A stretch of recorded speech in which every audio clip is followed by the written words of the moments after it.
Bonjour! Le mois de décembre a à peine commencé et dans un peu plus de 3 semaines aura lieu Noël. Un moment convivial à partager en famille autour d'un bon repas qui vous remplira l'estomac jusqu'à la fin de cette année. Et c'est l'occasion pour beaucoup d'entre nous de découvrir des nouveaux jeux et des nouvelles consoles avec les très jolis cadeaux de Noël. Je me souviendrai tout le temps de Noël 1998 où j'avais pu recevoir le Zelda Ocarina of Time ou ce super Noël 2003 où mes parents m'avaient offert F0GX, et ce ne sont que quelques exemples parmi tant d'autres. C'est vrai qu'aujourd'hui, j'ai 34 ans et toutes mes dents, et je n'ai pas besoin d'attendre Noël pour découvrir des nouveaux jeux ou une nouvelle console. Mais je sais que plusieurs d'entre vous attendent impatiemment cet événement pour pouvoir jouer à une toute nouvelle console. Mais alors, avec l'arrivée des nouvelles consoles, il est compliqué de faire un choix. Que choisir pour Noël 2020? Entre la PS5, la PS4, peut-être la Xbox Series, voire la Xbox One, sans compter les mini-consoles et même la Nintendo Switch, ou pourquoi pas une console rétro qui est sortie depuis tant d'années. Il y a tellement de choix qu'il est compliqué de choisir véritablement une console qui fera plaisir. Bon, c'est vrai que si votre entourage ou vos enfants vous réclament « Ah, je veux la PS5 et je veux la PS5 », est-ce que ça vaut vraiment le coup de récupérer la PS5 pour l'offrir pour Noël 2020? Eh bien, je ne pense pas que ça soit une bonne idée, sauf si vous avez réussi à vous procurer la PS5 Day One et que vous l'avez déjà emballée pour l'offrir en cadeau de Noël. Mais si dans le cas vous n'avez pas pu réussir à obtenir la PS5 et que vous n'arriverez pas à la récupérer avant Noël à son prix de base de 500 €, quelle console choisir pour offrir? À travers cette vidéo guide, je vais vous donner mon avis personnel en me basant sur le prix, les disponibilités, les éléments des consoles ainsi que les jeux. Et je vous dirai en fin de vidéo quelle est la console à offrir pour Noël 2020. Finalement, dans mon guide, on ne va pas parler des consoles rétro parce que ça n'intéresse qu'à un marché très niche. Je souhaite vraiment vous proposer un avis généralisé. Et concernant les mini-consoles, bien la hype est passée, il est compliqué d'en trouver en magasin neuf. Et surtout, c'est plus des petits cadeaux accessoires gadgets, ça fait pas vraiment un très gros cadeau comme si on recevait une PS4 ou une PS5. On va commencer par l'élément le plus important dans le choix d'une console, il s'agit du prix. Et de ce côté-là, c'est assez similaire pour les consoles d'ancienne génération, PS4 et Xbox One, et je suis persuadé que vous pouvez trouver des bonnes promotions, même avant Noël, concernant la PS4 et la Xbox One. J'ai déjà vu des packs sur internet proposés à 200-250 € avec plusieurs jeux en bonus. Après, il faut voir si les jeux vous intéressent et s'ils ne sont pas trop vieux. Mais je suis en train de me demander si c'est véritablement une bonne idée d'offrir une Xbox One pour Noël 2020, sachant que jusqu'au mois de janvier 2021 aura lieu les soldes, et au vu des nouvelles générations de consoles, comme les magasins auront besoin de faire un petit peu de place, je ne serais pas étonné que les magasins vont justement brader les jeux Xbox One ainsi que les consoles Xbox One. Et plus cette console par rapport à la PS4 parce qu'elle a moins bien marché en France. Concernant la PS4, on peut également s'attendre à des promotions pour les soldes 2021, mais elles seront moins présentes par rapport à la Xbox One. Bon, concernant la PS5 et la Xbox Series, ils risquent pas de faire de promotion parce que les consoles sont carrément indisponibles. Lorsque les magasins font des promotions, c'est parce qu'ils n'arrivent pas à écouler les stocks, et au vu des ruptures de stock nationales, ils vont pas s'embêter à faire des promotions pour débarrasser les stocks, contrairement à la Xbox One ainsi que la PS4. Et concernant la Switch, eh bien celle-ci marche toujours autant depuis 2017. Là encore une fois, il ne faudra pas attendre des grosses promotions pour les consoles au solde 2021. Et concernant les promotions pour cette fin d'année, là encore une fois c'est assez timide. Il faut vraiment farfouiller internet et les promotions de magasins comme par exemple 10 € de bon d'achat par tranche de 50 € pour pouvoir récupérer une Switch moins chère. Mais ce genre de promotion c'est également le cas pour les consoles PS4 et Xbox One. Autre point à bien prendre en compte concernant les promotions, dans quelques jours aura lieu les Black Friday. Il y a eu un petit retard par rapport à la crise sanitaire. Il faudra s'attendre à de très grosses promotions de la part de sites internet tels que Amazon sur les PS4 et les Xbox One. Comme cité précédemment, dans le choix d'une console, il faut prendre en compte la disponibilité de celle-ci.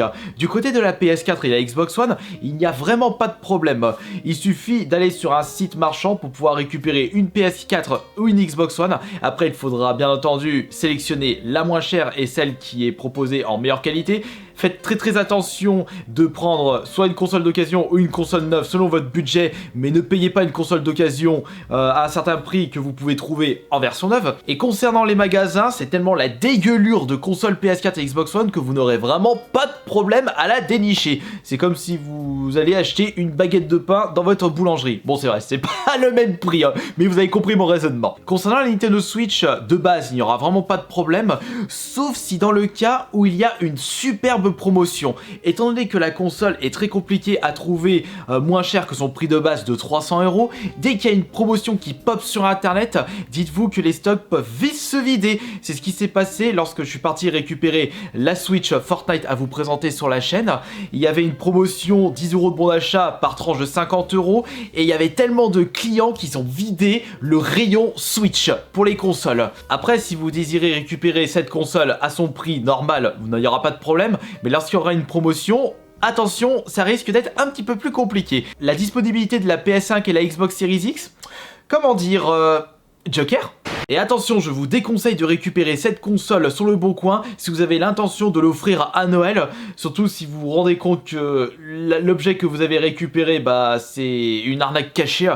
Là, ça risque de faire vraiment des déçus. Ensuite, il est tout à fait logique de prendre en compte les jeux sortis pour le choix d'une console à offrir pour Noël. Et malheureusement, du côté de la PS5 et la Xbox Series, bah il y a presque rien à se mettre sous la dent. Bon, la PS5, on a Demon's Souls, il y a Immortal Phoenix Rising qui va arriver, mais beaucoup de jeux sont également sortis sur la PS4 et je suis en train de me demander si c'est nécessaire d'offrir la PS5 pour des jeux sortis sur la PS4, surtout si cette personne possède déjà la PS4. Et c'est de même du côté de la Xbox Series. Donc finalement, le mieux à offrir ce serait une PS4 et une Xbox One. Si les personnes en question n'ont toujours pas récupéré ces consoles-là depuis toutes ces années, ce sont quand même des consoles qui sont sorties il y a 7 ans. Depuis tout ce temps, je pense que vous avez très souvent dû offrir ces consoles-là lors de précédents Noël. Mais après, je ne suis pas au courant de vos vies. Mais attention, il y a tout de même un élément à prendre en compte par rapport à ces consoles-là. Il faut savoir que la PS5 et la Xbox Series possèdent une rétrocompatibilité complète, ce qui signifie que vous pouvez très bien jouer aux jeux PS4 sur la PS5 et aux jeux Xbox One sur Xbox Series. De plus, et ça c'est un élément non négligeable, la vitesse d'exécution est beaucoup plus rapide sur les nouvelles consoles, ce qui signifie que vous allez mettre moins de temps pour charger votre jeu et même sur les temps de chargement. Et ça c'est quand même quelque chose d'extraordinaire qui va vite rendre la PS4 et la Xbox One obsolètes. Ce qui signifie que si les consoles seront à nouveau disponibles facilement à partir de 2021, je suis en train de me demander si offrir une PS4 ou une Xbox One, ça vaut le coup ou pas. Alors que du côté de chez Nintendo, la Switch est sortie en 2017 et ce ne sera pas demain la veille qu'on verra débarquer une toute nouvelle console de Nintendo. Oui, il y a eu la Game & Watch Super Mario qui est sortie, mais on peut pas la considérer comme une grosse console, juste comme une petite console bonus. Par conséquent, quel public pour quelle console ?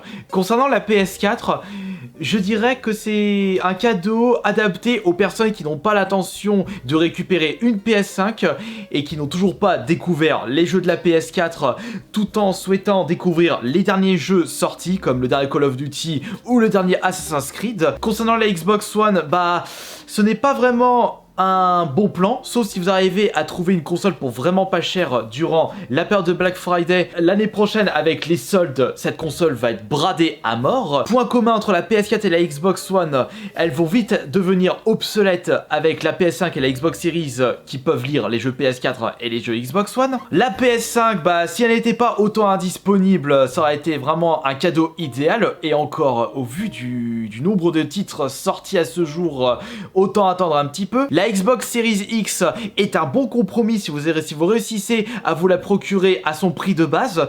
parce qu'il suffit que vous offrez cette console avec le Xbox Game Pass Ultimate, eh bien je peux vous garantir que la personne pourra vraiment découvrir une multitude de jeux différents. Ce sera carrément la dégueulure en ce qui concerne les jeux 3.6, les jeux première génération de la Xbox, les jeux Xbox One, et en plus que vous offrez un petit Assassin's Creed Valhalla ou le dernier Call of Duty, alors là je pense que la Xbox Series X est un super cadeau de Noël, sauf que ce n'est pas celle-ci que je considère comme le cadeau de Noël 2020, mais plutôt la Switch, que vous pouvez trouver assez facilement sur internet avec un prix abordable, seulement 300 €, des jeux à foison et de qualité si on prend uniquement en compte les jeux estampillés Nintendo. Il y a également tous les jeux qui ne proviennent pas de Nintendo et qui sont de très bonne qualité, surtout qu'en plus Noël c'est avant tout un événement familial, convivial que l'on partage tous ensemble, et étant donné que la Nintendo Switch est la console la plus conviviale de toutes citées sur cette vidéo, je suis tout à fait d'accord que c'est le cadeau de Noël à offrir pour 2020. Après, concernant les jeux, un petit Mario Kart, un Smash Bros, pourquoi pas un petit Zelda Link Awakening remake en bonus crack pour une petite aventure, ou plutôt le Zelda Breath of the Wild. Il ne faut pas oublier également d'autres jeux made in Nintendo, mais regardez, c'est pour cela que je recommande la Nintendo Switch en cadeau de Noël 2020, parce que elle propose tout ce que l'on recherche en super cadeau de Noël. Mais peut-être que finalement vous désirez absolument la PS5. Après, ça reste à voir. Je tiens à vous remercier d'avoir été présent et présente sur cette vidéo guide quelle console à choisir pour Noël. Vous pouvez me donner votre avis dans l'espace des commentaires et de débattre avec les autres personnes, dans la joie et dans la bonne humeur et dans le respect. Et on se dit à demain pour la prochaine vidéo. C'était Astarion le Bon.